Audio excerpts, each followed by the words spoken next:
ஹாஸ்பிட்டலுக்கு கூட்டு வந்து சேர்த்தோம். என்னன்னு பார்த்தா பித்தப்பையில கல் இருக்குதா கூட்டு வந்து சேர்த்தோம். நைட்டு சேர்த்த உடனே இங்க அட்மிஷன் போட சொன்னாங்க. அட்மிஷன் போறதுக்கு ஆதார் கார்டு வேணும்னு கேட்டாங்க. ஆதார் கார்டு எடுத்துன்னு போயிட்டு அட்மிஷன் மேல எடுத்துட்டு போய் போட்டோம். போட்டுட்டு ஒரு 5 நிமிஷம் எமர்ஜென்சி வார்டுக்கு எடுத்துட்டு போனாங்க. எமர்ஜென்சி வார்டுல படுத்தோ எதுவுமே பார்க்க வைக்கல.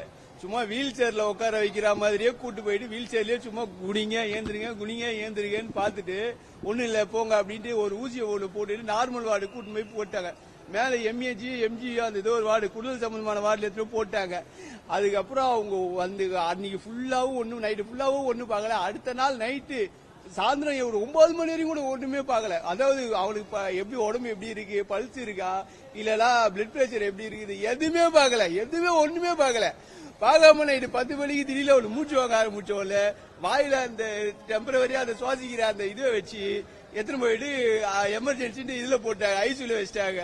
எமர்ஜென்சி வார்டில் வச்சு இதுல இருந்து வாயில வச்சாங்க, மூக்குல டியூப் வச்சாங்க. அவ்வளவுதானே தவிர அதுக்கப்புறம் எந்த ஒரு ட்ரீட்மெண்ட் நடக்கல. ஒரு டாக்டர் வந்து பாக்குறதோ இல்லனா அவனுடைய ஹெல்த் கண்டிஷன் இப்ப எப்படி இருக்கு, என்ன நிலைமையில இருக்கிறான், ஐயோ விட்டுல அவனுக்கு எந்த நிலைமையில இருக்கிறான், அப்புறமேட்டுக்கு அவளை எப்படி அவன் ரெக்கவர் பண்ண முடியுமா அப்படின்னு ஒரு டாக்டர் கூட வந்து எட்டி பார்க்கல. ஒருத்தர் கூட வந்து எட்டி பார்க்கல. உங்க அரசாங்க ஆஸ்பத்திரி நம்பி தாங்க பொதுமக்கள் இங்க வந்து பாக்குறோம். இது மாதிரி டாக்டர் கூட நான் மட்டும் இவ்வளவு விஷயத்தை நீங்க டக்குன்னு பண்றீங்க. போய் இப்ப ஒருத்தர் இறந்து கிடக்குறான். 31 வயசா, 2 வயசுல ஒரு குழந்தை, 2 வயசுல ஒரு குழந்தை ஒண்ணு இருக்கு, கொண்டாட்டி இருக்கிறாங்க. இப்ப இதுக்கு யாரும் என்ன பதில் சொல்ல போறாங்க? கலைஞர் நூற்றாண்டு இதுன்னு பேரை வச்சுட்டு ட்ரீட்மெண்ட் ஒழுங்கா நடக்கலாம். நீங்க முதல்லயே இங்க அட்மிஷன் போடுறப்பவே டாக்டர் இல்ல அப்படின்னு சொல்லியிருந்தீங்கன்னா நாங்க இதுக்கு இங்க வந்து பார்க்க போறோம். டாக்டர் இல்லன்னு தெரிஞ்சுதா இல்ல வேற இடத்துக்கோ இல்ல வேற ஹாஸ்பிட்டலுக்கோ எங்க போய் பாத்துருக்க போறோம். அட்மிஷனை போட்டு கூட்டு போயிட்டு எமர்ஜென்சி வார்டுல பாத்துட்டு பாக்குற கூட படுக்க வச்சுட்டு இப்ப அடியாயமா இப்படி சாவச்சிட்டாங்களே. நீ காலைல வரைக்கும் கூட ஒரு டாக்டர் வந்து பாக்கலங்க. 9:15 வரைக்கும் சும்மா ஒருத்தர் கூட வந்து சும்மா ஒண்ணும் கிடையாது. அப்புறம் சார் இங்க பாருங்க சார், இது நல்லா பாத்துங்க சார்.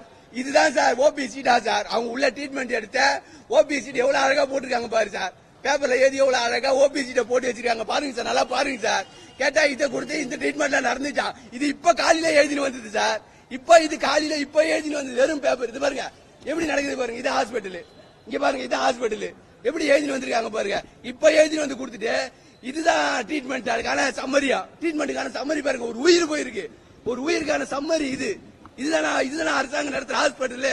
சொல்லுங்க ஆஸ்பத்திரி இதுதானா? ஒரு மனசாட்சியில 30 வயசு பையங்க அவனுக்கு எப்படிங்க ஸ்டெமினாவோட இல்ல அவன் போயிருக்கான் அந்த உடம்பு தாங்குற அளவுக்கு. எட்டு இது மாதிரி பண்ணிருந்தா எப்படிங்க? அநியாயமா போச்சாங்க ஒரு உயிர். செட்டிநாடு ஹாஸ்பிட்டல் அதுக்கு முன்னாடி இங்க வரதுக்கு முன்னாடி செட்டிநாடு ஹாஸ்பிட்டல் பாத்துட்டு அதுக்கப்புறம் அங்க ஸ்டேட்மெண்ட் வாங்கிக்கினேன். அங்க எங்களால செலவு பண்ண முடியாதுன்னு ஒரு நாளைக்கு 15,000 ரூபாய் 20,000 ரூபாய் கேட்டாங்க ஐசியூல. அதனால செட் ஆகாதுங்க வச்சு பாக்குறதுக்கு. அதனால என்ன பண்ண வேணாம் நீங்க கொடுங்க அப்படின்ட்டு சரி நல்லா பாப்பாங்களே அப்படின்றதுக்கோசம் இந்த ஹாஸ்பிட்டலுக்கு கூட்டிட்டு வந்தேன். ரொம்ப நாளா இல்ல டாக்டர். அதுக்கு அன்னைக்குதான் தெரியுமா நீ பித்தப்பையில கல் இருக்கிறதுன்றது. பெயின் வந்ததுக்கு அப்புறம் தான் தெரியுமே. அதுக்கப்புறம் தான் கூட்டு வந்து சரி இங்க வந்தா நல்லா பாப்பாங்களே, இது வந்து சூப்பர் ஸ்பெஷாலிட்டி மருத்துவமனைன்றாங்களே, நல்லா பாப்பாங்களே நம்பி கூட்டு வந்தாங்க. இப்படி அநியாயம் பண்ணிட்டாங்களேங்க. இதுக்கு ஒரு நீதி நியாயமா கிடையாதா? விக்னேஷ் வந்து ஒரு ஒர்க் ஷாப்ல வந்து ஒர்க் இன்சார்ஜா இருக்காருங்க. இந்த மாதிரி எப்பயுமே கிடையாது சார். இப்பதான் சார் ஒரு வாரமா தான் சார் இருக்கு. அவர் ரெகுலரா இருந்தா கூட பரவாயில்லையே, மனசு ஏத்துக்கின்னு இருக்குமே. அப்படி கிடையாது. நல்லா தானே இருந்தான். நல்லாதான் இங்க கூட்டு வர வரைக்கும் நல்லா இருந்தான். நல்லா அருமையா இருந்தான். அழகா கூட்டு போனோம். அழகா நடக்க வச்சு கூட்டு போனோம். கூட்டு வந்தோம். ஒரு நாள் எப்படி உயிர் போகும்? 13ஆம் தேதி சார். 13ஆம் தேதி கூட்டு வந்தோம். இது மாதிரி பண்றாங்க. இது நியாயமா? இதுக்கு நீங்க தான் ஒரு தீர்வு சொல்லணும். 30 வயசு ஒரு பையன் இறந்துட்டால. அது இல்ல அன்னைக்கு எடுக்கிறப்ப தெரிஞ்சதே கல்லு அப்படின்ட்டு. அதுக்கு முன்னாடி ஹாஸ்பிட்டல் பாத்துருக்கோம். அதெல்லாம் நார்மல் தான், ஒன்னும் ப்ராப்ளம் இல்ல அப்படின்ட்டு ஹாஸ்பிட்டல் பார்த்து அனுப்பிச்சு விட்டா. வேற ஒண்ணும் கிடையாது. இந்த இஷ்யூ தெரிஞ்சவங்க இங்க வந்தோம். சரி அங்க காசு அதிகமா செலவாமே இங்க வந்து பாத்துக்கலாம் அப்படின்ட்டு. டாக்டர்கள் வந்து உங்களுக்கு பரிசோதனை செய்யறதுக்கு காரணம் வந்து இங்க வேலை வேலை நிறுத்தம் அதுதாங்க உண்மை. அதாவது டாக்டருக்கு வேலை நிறுத்தத்துக்கு காரணம் வாங்க எங்க தம்பி உயிரா போச்சு. இந்த டாக்டருக்கு வேலை நிறுத்தம் பண்றாங்களே அதுக்கு அடுத்தபடியான நடவடிக்கை அரசு என்ன எடுத்தது? இங்க வந்து யாருமே இங்க உள்ளவையாளிகள் யாரும் புறநோயாளிகள் யாரும் உள்ள வரக்கூடாது போர்டு வைக்க வேண்டியதுதானே? இல்லன்னா இந்த இடத்துல டாக்டருக்கு யாரும் பார்க்க மாட்டாங்கன்னு அப்பயே சொல்லிருக்க வேண்டியதுதானே? இல்லன்னா அட்மிஷன் சீட்டு போட்டு ஆதார் கார்டு எடுத்துட்டு வராங்க, அட்மிஷன் சீட்டு போட்டு அப்பயே சொல்லிருக்க வேண்டியதுதானே? இது போல வந்து இங்க ட்ரீட்மெண்ட் பார்க்க மாட்டாங்கப்பா, இங்க டாக்டருங்க இல்லப்பா, நர்சிங் இல்லப்பா, இங்க ட்ரீட்மெண்ட் எதுவுமே கிடையாதுன்னு சொல்ல வேண்டியதுதானே? எதுவுமே சொல்லாம சும்மா ஒருத்தனை கூட்டம் படிக்க வச்சு ஒருத்தனை சாவு வச்சிருக்காங்களே, இது கண்டிப்பா நீதி கிடைக்கணுங்க, கண்டிப்பா நீதி கிடைக்கணும். என் பேர் வந்து பார்த்திவேல் அண்ணன், அவரோட சொந்த அண்ணன். இது நீங்களாம் கொஞ்சம் ஹெல்ப் பண்ணுங்க.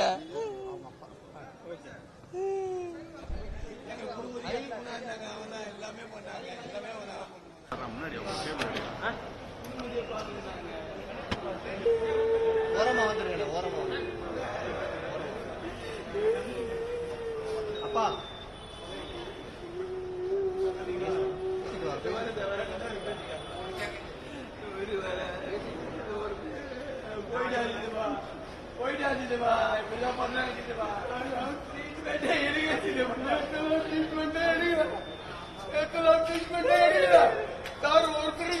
தமிழ்நாடு முழுக்க நீங்க பாதுகாக்க மாட்டீங்க. எவ்வளவு பேர் பாதிக்கப்பட்டிருக்காங்க தெரியுமா? தமிழ்நாட்டுல எவ்வளவு பேர் பாதிக்கப்பட்டிருக்காங்க தெரியுமா?